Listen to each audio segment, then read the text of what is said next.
सुरतिया ये काका सुरतिया। अच्छा रे पर्दे। ए खदेरू काका, खदेरू काका नमस्कार, खदेरू काका नमस्कार। हाँ चमत्कार, नमस्कार। कैसन चमत्कार? अरे खदेरू काका नमस्कार करत हई। अच्छा चमत्कार। छोड़ा अच्छा उ सब बात, सुरतिया हमो के तन देबा।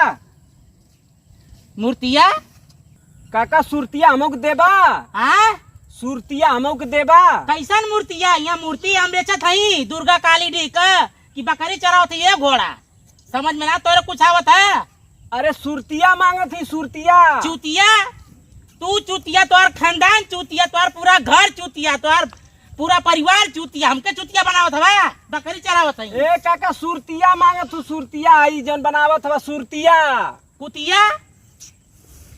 अरे मर्दे पगला हवे कि मोके पागल बनावल चाहते? कुतिया कौन चीज रे? कहाँ कुतिया? यहाँ बकरी चरावत है कि कुतिया मुतिया बतियावत है? यहाँ सुरतिया सुरतिया सुरतिया ये काका सुरतिया।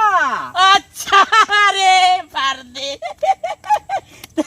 ई न काई चाय की सुर तनी कम सुनी ला काना से ये ला ला ला ला सुरती मांग चाहता लो ना। हाँ चला। हाँ मार दा ये और बढ़िया है ना हाल चाल।